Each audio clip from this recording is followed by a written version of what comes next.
Welcome to Art Talk with April. I'm April Harris of Inked April and the host of this podcast. This is season 4. We have some amazing artists on. I can't wait to share them with you. So let's get started. Welcome to Art Talk with April. Today we have Susan Hensel, who is a mixed media sculpture textile artist. Did I get it? Did I get it right? More or less, yeah. I mean, you got all the words out. Well, thank you so much, Susan, for coming on the show. Talking to me about your work. So how did you get started in art and being creative? It's always been, I mean, it's just always been. I was encouraged in my family to be creative. My mother grew up in Toledo, Ohio, going to the Toledo Museum children's programs back in the teens and the 20s of the 20th century. Wow. Yeah. I mean, that stuff was just simply available, and it was normal. Yeah. It was normal. I mean, they weren't a rich family or anything. It was just normal. This is what you did. And I was a child when television was pretty new, so we weren't seduced by daytime TV. Yeah. And we lived semi-rural, so it was throw the kids outside. And once I discovered pencils and paper, I would resist that because I just really needed to be in a corner making marks and messes and things. So it's kind of always been there. I mean, my earliest memories are aesthetic. Wow. You know, they're about, it's not just about seeing the light, it's about being excited by the light and by what the light does. And that relates so closely to what I do now that it's kind of spooky. 70 years later, like, whoa, that really does relate. So, wow. Oh my gosh. I love that because I think it's we miss that in like today's world. The children are all like so bogged down with digital and TV and you know, this game or that game that they might not stop to notice things and experience, you know? Yeah, somehow my son grew up noticing, and he was definitely part of the early parts of the digital generation. Mm-hmm. And I was widowed when he was very young, and I needed that TV to give me a break. so I swore I would never be that parent, but I needed to be. Yeah. And so cartoons, you know, but he wound up becoming a highly skilled artist and photographer. He works in medical photography, and in his own time when he can cobble it together, he does these science-related art projects through photography. Wow. So it's interesting. Yeah, that's fascinating. Yeah, so he somehow inherited that need to look. Mm. And it wasn't just that I exposed him. I think he just is that person. Yeah, yeah. I mean, some of that can, you know, just be genetically, you know, who your people are, you know, your family and the people that, you know, you come from are you know, naturally inclined. Yeah, and I don't think that that's talent per se. It's just where your interests lie. And some of that I think, is genetic. And so for me and for my mother, it was about seeing things, looking at things, seeing the detail. So I don't know. It's interesting. Yeah. Yeah, I mean, at 3 years old, my son announced to me that the sculpture in front of the Civic Center was his. And he wanted to take his friends to see his sculpture. Wow. So I think he got it too. Yeah. That's the only time we'd gone to the Civic Center was to see Big Bird live. Yeah. Yeah. Oh, it's so fun. He remembered the sculpture. Yeah, there you go. Oh my goodness. Yeah. So from there, like, did you go to school for art or you self-taught or what was your journey after that? I did go to college and get a BFA, Okay. Bachelor of Fine Arts. I chose to go to a university just in case, so I could just get a really good academic background too. And within the first week, it was like, oh my God, I'm in the right place. I Yeah. can't believe I get to do this Yeah. all day. And I've never looked back and I've never stopped. And I've never That's stopped awesome. learning because it's not, I think the college education is important from the standpoint of immersion and being exposed to art history in ways that none of us are growing up, Yeah. and to the vast variety of materials that are available to you that aren't when you're in high school.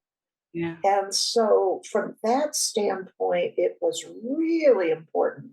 And it wasn't about establishing a style, it was about exposure and then learning to continue learning. Yeah. Yeah. Oh, And just yeah, experiencing all the different things. yeah, yeah. I wound up with two majors, one in sculpture, which was really my heart, and one in painting, and a very near major in ceramics. And I did ceramics full time for probably 20 years until Wow. I exhausted what I needed to do with Yeah. ceramics, and then moved on. And it's been quite a journey through paper making, book arts, and textiles, but all of it really three dimensional Mhm. and kind of comes back around to being fundamentally a sculptor. I think like a sculptor. I even draw like a sculptor. I don't draw outlines of things. I draw the insides and find my way out. It's Yeah. much more sculptural. Yeah. Yeah. That's so interesting because I'm the opposite. I'm not sculptural or anything at all. I'm a drawing paint Yeah. kind of artist. And Yeah. so that's one of those things that I personally have never even experienced. Like I had to choose between I think sculpture and painting and I went with painting and then I never explored sculpture in Yeah. school and that kind of limited, what I ended up experiencing there. But that's so fascinating that you say that you even draw like Yeah. sort of three-dimensional way. Yeah. No, I've been part of a drawing co-op until recently, for many, many, many years. And people remark on how I draw, that it's just different than what most of the painters do. Wow. That's And interesting. yeah, I mean, I'm never the one to use my pencil to measure something. That's just, like, is that the head? I don't No. know. That's just, um, yeah, it's fascinating to me because there is a difference.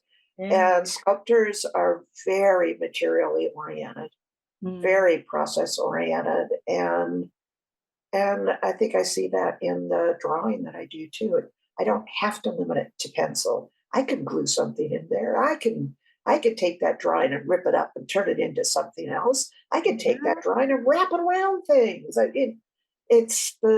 are no limits. I Yeah. get, which Oh, means that's fascinating. yeah, and it means you get to make trash, and that's okay too. Yeah. And then you rip up the trash, and it either goes in the garbage or it goes in that special box of precious trash that you're going to get back to. Yeah. So You're like, maybe one day.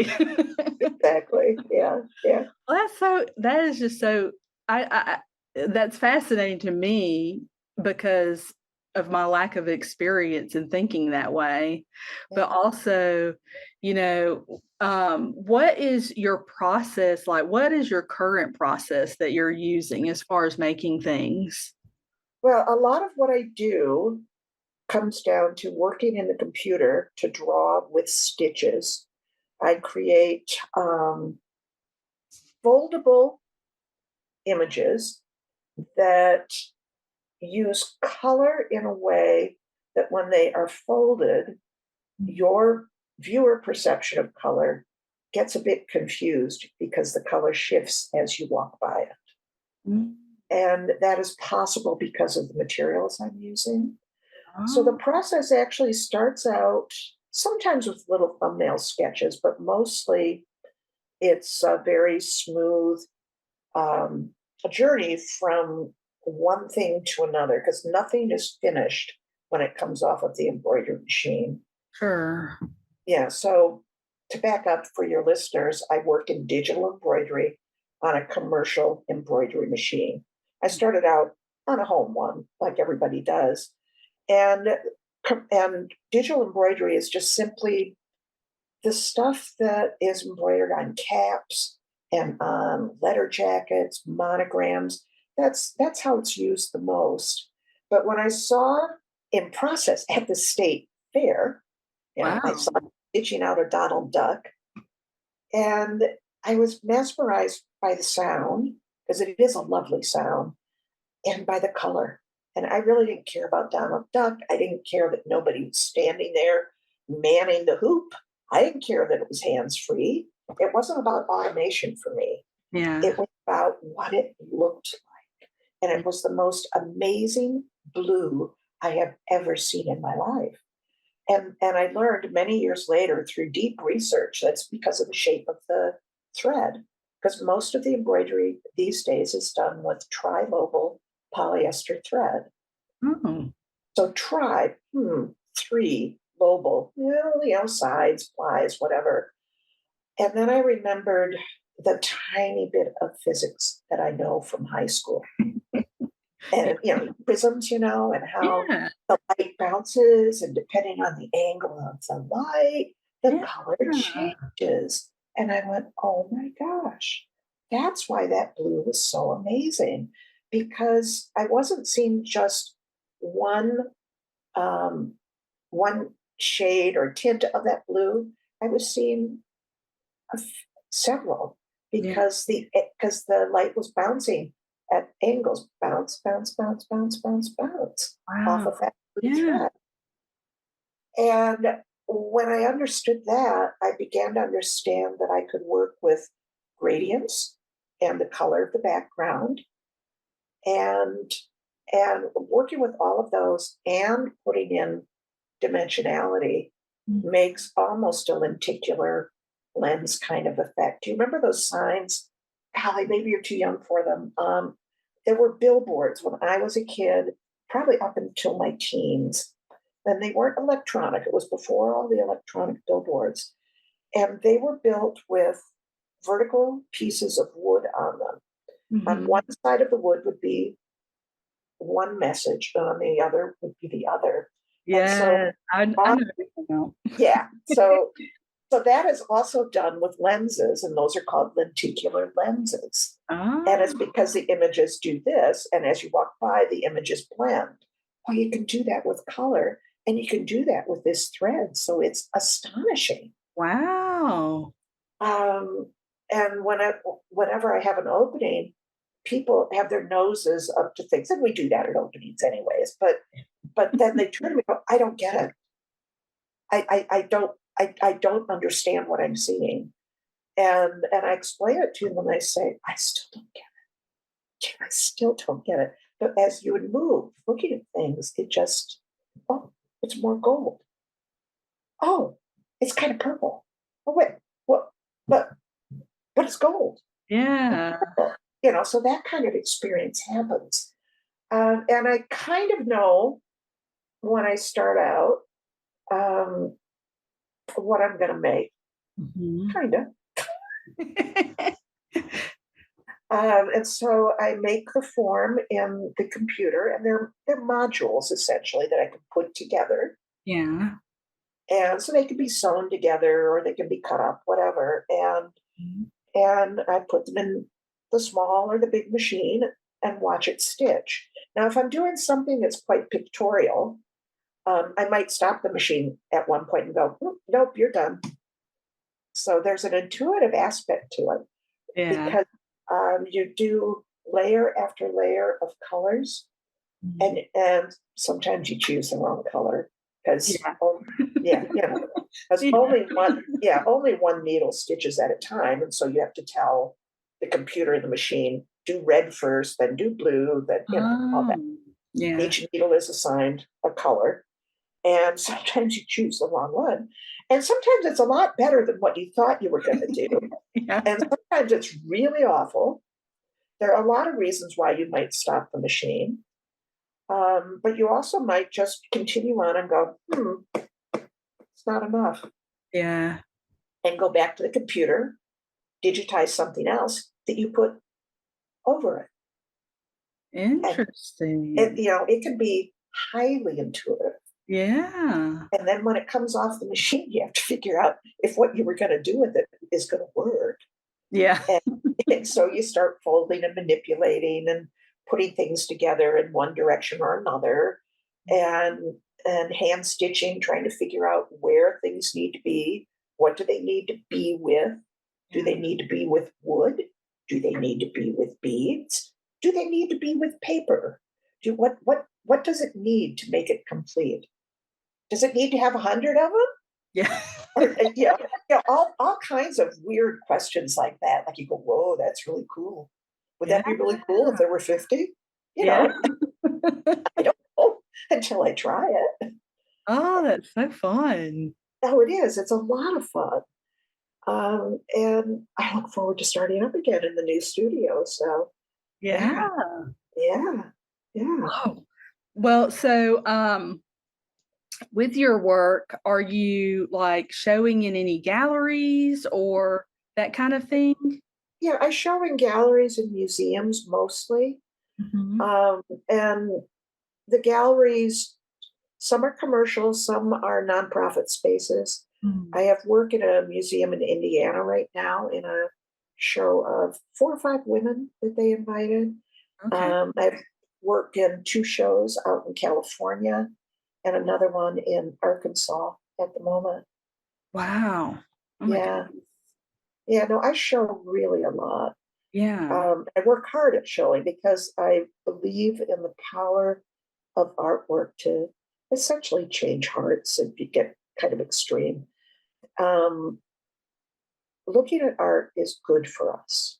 I Sure. mean, human beings have been manipulating materials for no practical reason since we figured out how to do anything, like that first stirring stick of the fire when we first discovered fire, and somebody was stirring it with a stick and they probably went, ooh, good stick. I don't want to forget this one.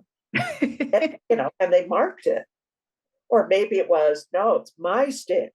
Or maybe it was, it's a magic stick. It doesn't matter. We started marking things. And we still do that if we allow ourselves. And the work that I've been doing over the years, even before textiles found me, has always been on some level about slowing yourself down enough to be present. When I was working in ceramics, it was about shifting the focus of mealtime so that you would appreciate your food, appreciate your company, make it more than nutrition, make it more sensual, make it visual. I mean, I don't know about you, I don't put parsley springs on a plate, but at least I choose a pretty plate, right? Yeah. And I choose a plate whose color looks nice with the food I'm eating. It's that kind of thing. Mm. And it slows people down. And when you can slow down and relax, you come out of whatever the experience is, even if you only slow down for a moment, Mm. you come out more rested and more able to do your work. And so it's about the beauty. It's about letting it come in so that you can then go, oh, okay. Yeah. Okay, gotta type that report. But dollars to donuts, you're gonna type that report better because you took a 30-second moment to look up and go, oh my. Yeah. And Yeah. my work's been about that for at least 50 years. Yeah. Sort of stopping and noticing the things and Yeah. just paying attention.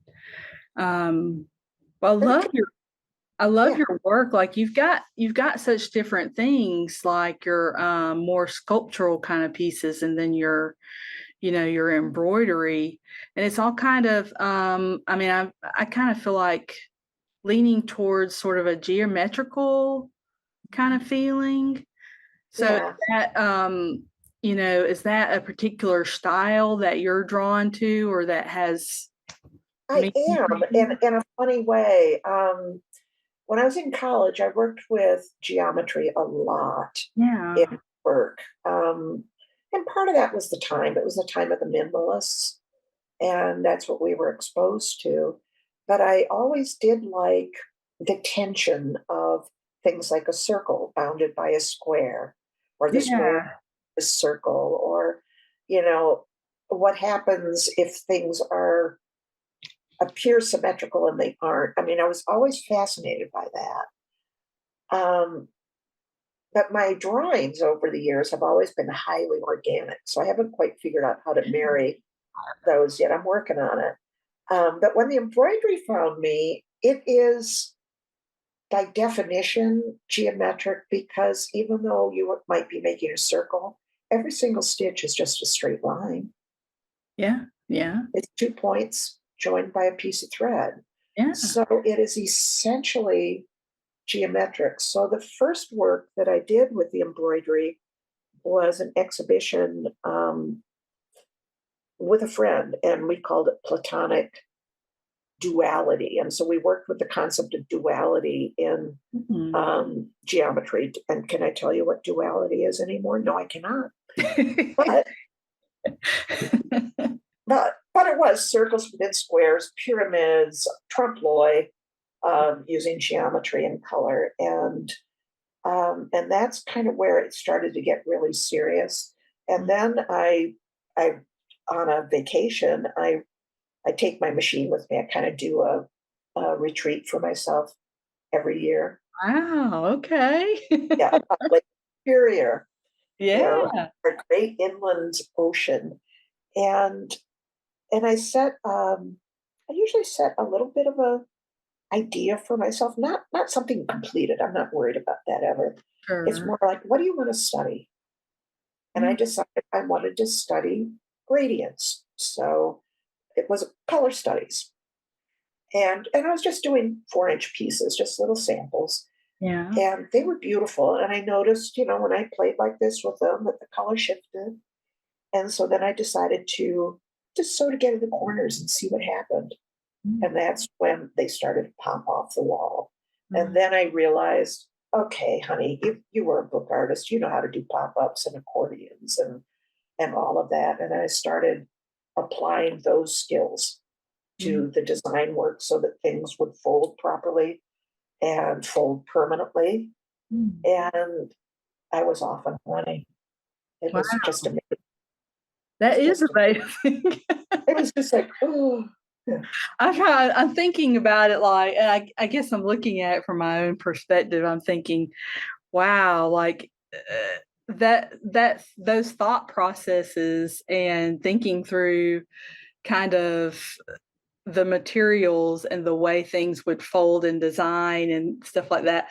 That's so beyond what I think about when I'm making something. And that's like yeah. a whole nother level of Well, you know what I decided some years ago? I think what you do is highly abstract. I have no idea how you get a thought utterly down on flat paper from start to finish. Because you're taking three, like, let's say it's observational drawing. And yeah. I'm actually pretty good at observational drawing, but I don't draw like most observational drawers do. And when you think about it, you're looking at a three-dimensional object and Yeah. you're making it flat. Uh, That is high level spatial thinking. Think about that. yeah. Yeah. Yeah. And for me, I have these little kernels of ideas, and I think, I want to see what that looks like. And the only way I can figure out what it's going to look like is to start playing with materials and making them. And Yeah. it doesn't mean that I know that it's going to be 4 inches by 2 inches or anything like that.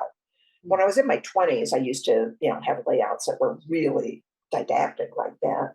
But now it's just like, pick up that thing, play with it. What happens if I do this? What happens if I join the corners? What happens if Mhm. I fold it?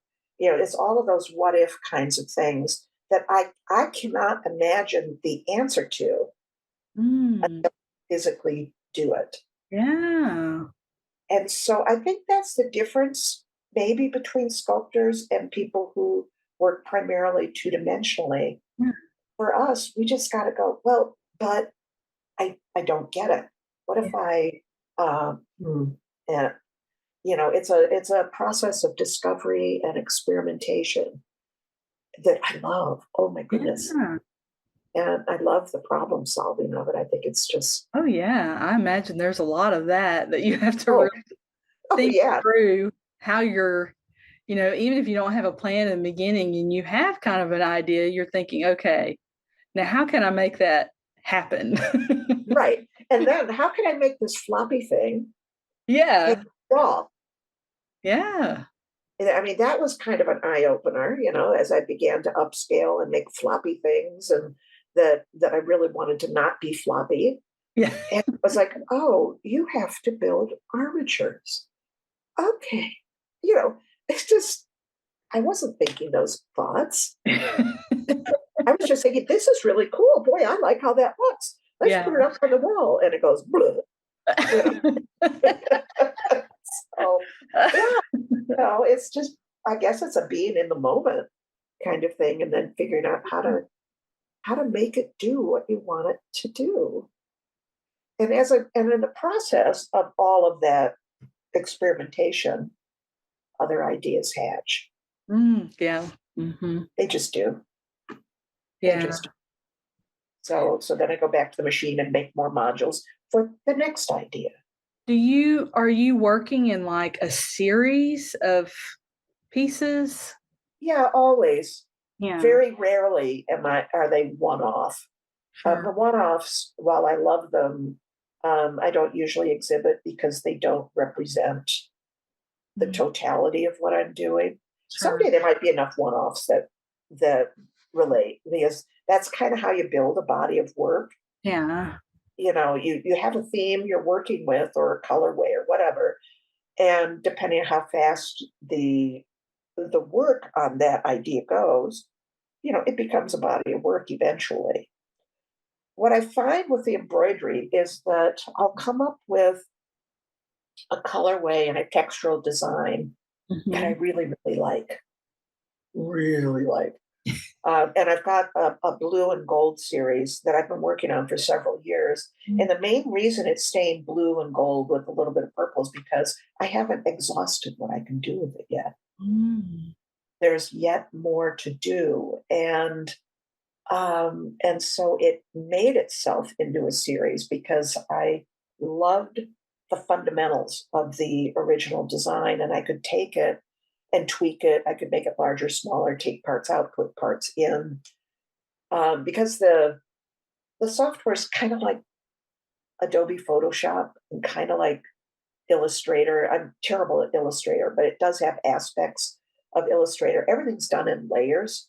So you could go in and go, well, I didn't like that triangle over there. I'm taking that sucker out of there, you Mm. know, and just get rid of it. So it makes it real easy to take a design that you like Mhm. and make it change for the next iteration. And Yeah. you can change the threads too, obviously, change the colors. You can change the order of stitching, which changes. Mm. If you stitch gold first and blue second, blue will be more prominent. Yeah. So there's those kinds of decisions. Oh, so many variables. Oh, there are. And so I wind up staying with one basic design look for a very long time because they just keep suggesting more and more Yeah. and more. The series I've been working on for more than 2 years is called neotectonics, which is, I had to look things up, but it's basically, I love tectonics, the geology of plates moving Yeah. and doing things. And there evidently is a part of the field that is called neotectonics. So it's the most recent movements of plates, of earthquakes, of changes in the earth, which relates to climate change. Sure. Yeah, I didn't know I was working in climate change until I got a few of them. But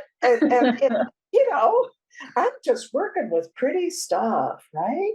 Yeah. And but as the stuff begins to coalesce and become what it's meant to be, it begins to tell me what my concerns are. And it seems that I am very concerned about the health of the oceans. Mm. I mean, I should be, of course, Yeah. but I wasn't consciously Yeah. going on to make art about the health of the oceans. No, Yeah. just making stuff. And then I realized that I was trying to find my way through this period that we're in where the weather's changing so dramatically and climates are changing and the ocean is heating up and all that stuff that's in the news. And I developed a series that I called Wayfinders because I'm desperate. I'll use anything to find my way, right? So I made handheld wayfinders, which are wood and embroidery, and you can pick them up and go, okay, they don't do anything, but you can hope. Oh, Um, that's so funny. I know. I mean, some of it is kind of hilarious, really, but they're very beautiful, and they Yeah. reflect back to ancient astronomy and my dad's love of compasses. He was a sailor, and he always wanted a gimbaled sailor's compass. So I made a piece that it doesn't move like a compass, but it reflects it. Yeah. And I made a one piece that does move, a Buddha's prayer wheel. Mhm. So and it was a prayer wheel for the ocean or something.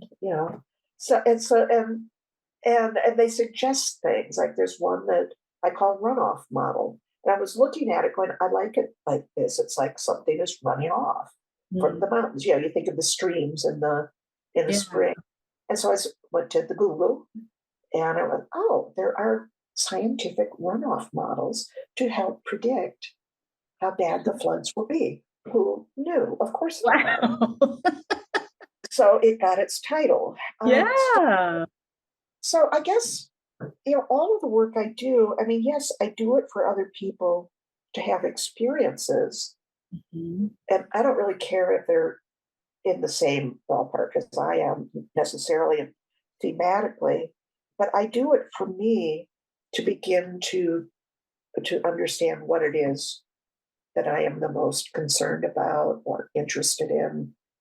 Um, it's kind of like what is surging around in my gut that I don't have words for. Yeah. And, Yeah. and then once the pieces come out, I have to develop words for them. Yeah. And sometimes I need help. Yeah. Periodic.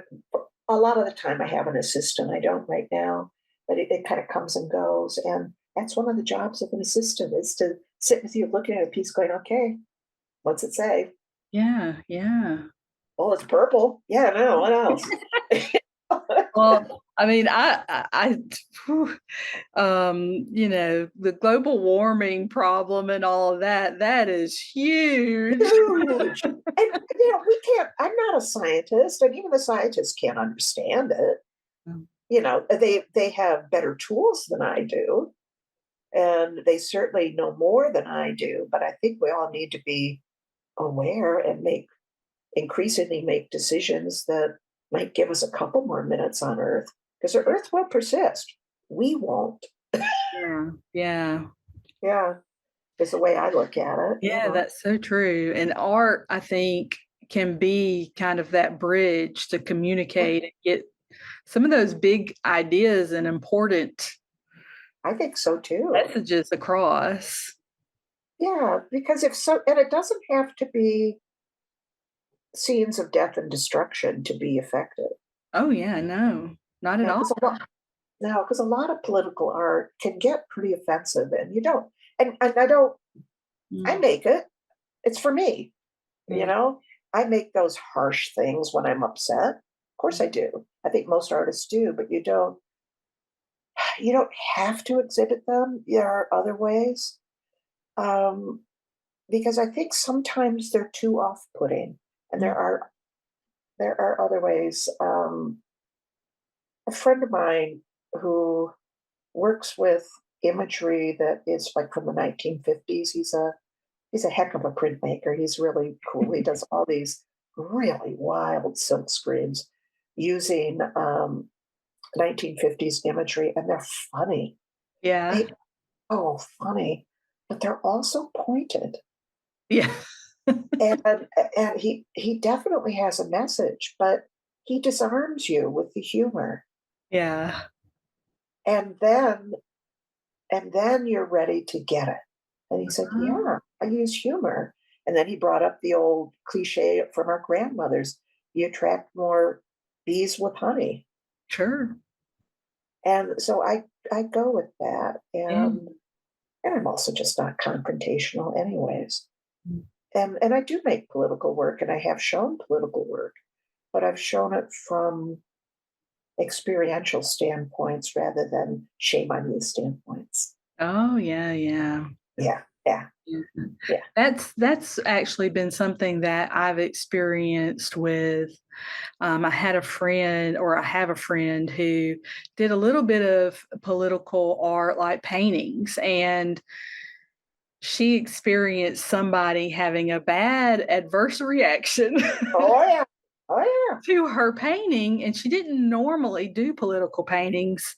So it was kind of like, okay, now what do I do? Like yeah, I feel this way, I want to express it, but this other person that, I care about, they are very mad at me now. Like you go in this direct, you can either go in the direction of kind of being a little bit more subtle with your message and mhm, using other tools, or you can be very, in your yeah, face. yeah. And I you know, think. yeah, I live in a very progressive part of the country, and the anger on both sides is really high, and that, in the end, doesn't allow much positive forward movement. Yeah, no, it doesn't really. Yeah. No, because I mean, it's okay to disagree. Gosh Yeah. almighty, of course it is. And anger is easy. Fixing things is hard. Anger is a primitive emotion, and you got to feel it, no question. But you don't have to stay in it. Yeah. You are not dishonoring the things that you believe in by letting your anger go and just simply working for positive change of some sort without anger, without attacking other people, without shaming people. Because Yeah. when you shame somebody, they're going to resist, and they are not going to consider what you're talking about. And Yeah. we can't make another person change. They have to choose to. Sure. So my job as an artist is just to, on some level, show another way. Mm. Not insist on another way. Mhm. Not tell somebody you got to do it my way. Just say, Yeah. "No, here's what I do." Yeah. Yeah, Like teach. sharing your perspective, and in a way that they're like more curious. Like, Yes. what do you mean? What is that Yeah. about? Yeah. And then that opens a door in order to, Have have the conversation. conversation. Yeah. Yeah. Yeah. Yeah. I did a large scale installation many years ago now, probably 25 years ago, and I on the Holocaust. Mm, And it was actually about the role of the bystanders. I'm a Christian. I come from a Christian background. Probably way back in my not so deep history, we were probably Jewish. mm. A fair amount of my family came from Germany, and all Christians, harken back one way or another, faith-wise, Sure. to the East and to Judaism. Yeah. So, this is part of our source code. And I had a lot of input from the community doing it. I had a lot of help. I had students from Michigan State University helping me, and it was, oh God, it was difficult to do the research and everything. And I had somebody call me when it went up who had not been to the installation and start yelling at me about making fun of the Holocaust. And I said, Ah, I'm not. Well, it's art. And I go, well, no, it's not. You should come. We're having community conversations about this. mhm. And this is not, there's no dead bodies here. Okay. There's no dead bodies. There's no blood. You know, Yeah. there's deep research, and it is about the role of all of us, Mm. whether we were alive at that time or not, who just stand by when genocides happen. And they've happened from time immemorial, and they're still happening. Yeah. Yeah, that's true. Mhm. But it's not your story to tell. I said, I'm not telling that story. I, Yeah. I'm using that story as a reference, Mhm. but I'm telling the story of the Christians who stood there and went, oh, it's not happening. Yeah. That's the story I'm telling. And I'm also telling a story of hope Mm. that if we don't forget that this is part of the human propensity, maybe we can prevent some of it. So, Yeah, absolutely. I mean, but that's yeah, one of the biggest, I think, the Holocaust being one of the most major just and, human atrocities and it was ever. documented so well. And we Yeah, all are familiar with it yeah, and know, and yeah, then to think, okay, well, what about all the people who are around exactly. who didn't do anything Would and I have had the courage? Yeah, would I have had the courage to yeah, do so? I don't know. yeah, yeah. And for me, that's what the examination was. Mhm. And then my public purpose was for other people to examine themselves Mm. and to consider this utterly documented horrific event within the context of human history, Yeah. including current. Yeah, yeah. So, yeah, and that might work with beauty. But again, it's from that stance of how can it affect in a positive way Mm, the people who interact, mm. and that's important to me. Yeah. So I had a conversation recently with another artist about abstraction Hmm. and how, it not being representative of anything visually, like how people can, I guess, open up and understand it and not be afraid of it or be, kind of put off by it. Like if like, I don't, I guess, how do people connect with abstract in that sort of emotional way if it's not an object that they know what it is? Yeah, What are your feelings around that? it's kind of tough. People are afraid of art, and I think because of its power. And we don't have in our country, well, we don't have art history in the public schools. That's clear. Yeah. Yeah, and while a lot of people go to museums, it isn't everybody. Mm. And there is I mean, I'll get there, April. I'll get to some kind of answer here. Uh, I mean, It's intimidating for people, yeah, like it's that's a lot of it. it's too abstract for them that they can't. Yeah, but yet, they don't react that way to the abstractions that you'll see at furniture stores. Oh, yeah, Think that's about that. true. Right. So there's abstraction and there's abstraction. Yeah. And I think that comes back on some level to what the functions are that art fulfills. And a lot of people think it's about putting a pretty picture over your couch of something that you recognize. And that a good artist is somebody who can make something that you recognize. And that's how you define good art. Yeah. And art is so very much more than that. Mhm. And um, let's suppose it's geometric abstraction of some sort. Like maybe there's a bunch of diagonal lines that take shapes, triangles of various kinds, and they're filled in with colors. Yeah. So one of the ways to discuss would be, wow, that reminds me of a stained glass window. What about you? Mm. Which colors do you like? Do you like the texture they did on the red? Mm. Maybe this is something you can like. And if people look at more and more things and ask themselves questions, they may or may not get to the place where they can at least appreciate it.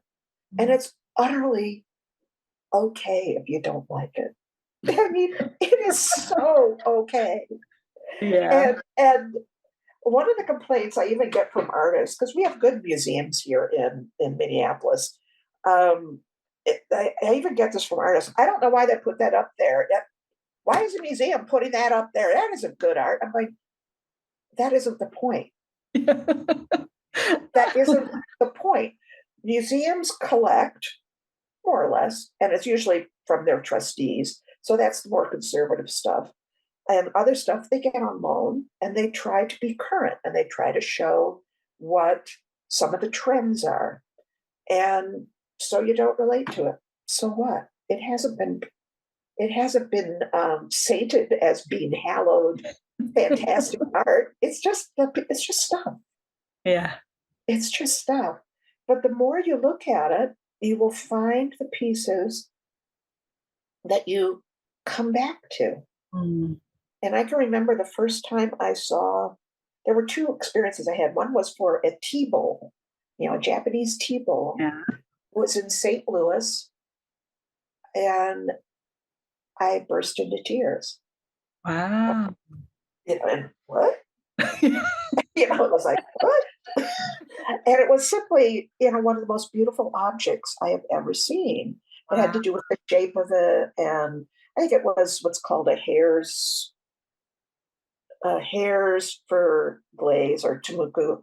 It looks kind of like bunny fur, Yeah. and it's just gorgeous. And it was like my hands tingled wanting to hold it. Oh. And then the other time was the first time I saw a Rothko in person. Mm.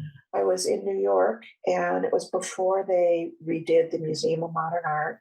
It was Mhm. kind of behind a decorative screen so that you could sit down and not be distracted. And it was like going to church on a Wow. really good day. You know, Wow. I That is felt, amazing. yeah, I felt connected to all that is holy Wow. with that one painting. And there's a group of paintings and it had that same effect on me. Now, obviously, I'm trained. I look at art all the time. I'm open to non-objective things. Um, but if for you it's a Malay of that, which is highly representational of the peasants in the field at twilight, that's great because you know what? That painting does it for me too. Yeah, yeah, I mean, it's an astonishing painting. yeah. There are a lot of things that can astonish you if you just don't worry about what you know. Just respond. Mm-hmm. Just respond. Yeah, I think as humans we try to give things names and Yeah. identify things so clearly that we don't stop to slow down and really think about how it makes us feel when Yeah. we're just like experiencing it without putting a label on it and saying, "Oh, that's Yeah. this or this." Yeah. I mean, we do tell stories, and I think we Yeah. do. And, I guess the story, way back to that set of triangles that have been look like a stained glass window, Mm. is, the other thing I'll say to people, okay, what do you see first? What's the next thing you see? What do you notice? Where does your eye go? What's the journey? Yeah. And and and do you notice how that diagonal looks really strong? Mm. So they can begin to develop language. And they can still say, I don't like it. And so that's okay. That's okay. But why is it here? Well, somebody liked it. Somebody thought it was worth spending time with. Yeah, yeah. And it's okay if you don't. It's fine. And I think you hit the nail on the head with the Rothko. I think that he is one of those artists that people are like, they either get it and really get it, or they're just like, huh? It's orange. what's the point? Whatever. Like, I could do that. Yeah, exactly. Like, no, you can't. No, actually, you can't. I can't do that. Yeah. Someday on my bucket list is going to the Rothko Chapel. Is that outside of Dallas? I think it is. And I think that would be just amazing. Yeah. Oh my goodness. Absolutely. Yeah, yeah. So, I mean, there are lots of experiences to have with art, and it's okay if you don't understand them. I've seen lots of stuff I don't understand, Yeah. you know. And when I see it again years later, sometimes I understand something more. Sure. You know, one of my favorite pieces of artwork I own is it's just a little smudge in the middle of a very large page, and then there's a little, it's got some gesso and some black, but it looks a little like a cave in a way, and it's just one brush stroke really, and there's a little piece of gold foil kind of lower down on the page. That piece has spoken to me for over 35 years because it keeps telling me more. And there's like nothing there, but it's like the cave of the mysteries or something. It's like the Big Bang. It's like the creation story, or it's just a quiet place to rest. It just keeps speaking to me. It's got these multiple stories Yeah. that it tells me, and most people look at it and go, "What?" And for me, it's one of the most profound experiences that I get to have on a daily basis. Except Yeah. right now, because I haven't hung my art yet in the house. But that's the first one I'm going to put up. Yeah. It'll be the first thing I see when I get up in the morning. Oh, that's wonderful. I Yeah. think that also calls attention to like in buying art and having art in your home. You kind of think, okay, you enjoy it at first and you think this is wonderful, I love it, but it changes over time, and it's strange how that happens, and it kind of means something different Yeah. when you're in a different space or you're in a different, circumstance or whatever, something occurs to you, you're like, it's like a whole nother piece of art now. It is. It is. And I think that is the power of the language of art. Mm. It really is. And that's why, I tell people that I mentor, I mean, your art's important. It's Mm. not only important that you do it because it's good for you, it's important for the world, whether they know it or not, Mm. because this is what we do. And I suppose it takes some courage, but there are ways to get around your own fear as an artist. Mm. You know, you just do it. You show up, and it's okay if you make something crappy. No one's going to die. You know, applying for shows gets easier. I do not have a thick skin. I don't. But if you apply to enough of them, you set your budget. What can you afford for those jury fees? Yeah, And really. it is so high. Um, and and then apply and have multiple applications out there because yeah, most of them are going to get rejected. But you will learn where the work belongs, and over time, your acceptance rate goes up. And pretty soon, most of the time when the rejections come in, you go, oh, okay. Rejections for like 6 weeks on end, what am I? But that's when a really good yes comes in. So just trust in that process. Yeah, I think that is one of those hard things for a lot of artists is letting go of that, I don't know, fear of failure or rejection or, not, you spend so much time on something and you love it and then it seems like nobody else loves it. Yeah. Yeah, I have some really large artworks like that I still love. Yeah. Yeah, I mean, it's just part of it. And it's, I guess it's too bad that it is part of it, but it's just a fact. Yeah, yeah. It's just a fact. And it's, and art doesn't behave like other commodities. Mm, It's worth something if something pays for it, but it doesn't, it's not needed in the same direct way as toilet paper. yeah. Yeah, toilet paper costs X to make, X to buy. Mhm. Boom. It's not that way with art. Mm-mm. It doesn't have that kind of established market. It's far more personal than that and far more unpredictable. Yeah, And absolutely. it's just the way it is. And almost all artists have other jobs. It's just the way it is. Even some of the famous artists that you're absolutely certain Absolutely.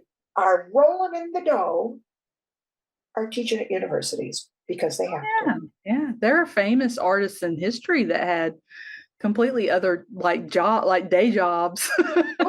Oh, They're like absolutely. accountants or something, and Right, their, right. Well, I can't tell artwork you. is in the MoMA.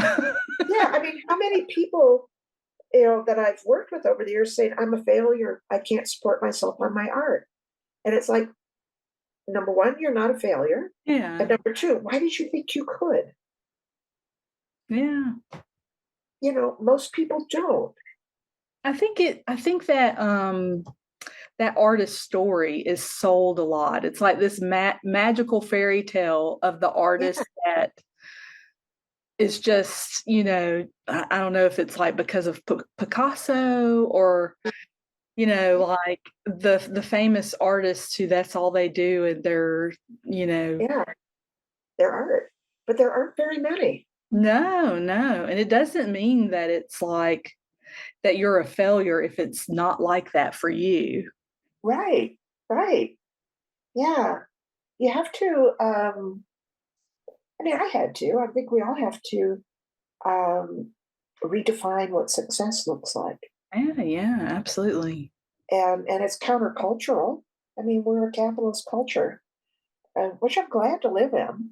But what I do is doesn't operate directly in a capitalist culture, high auction amounts and stuff. The artist doesn't get that anyways.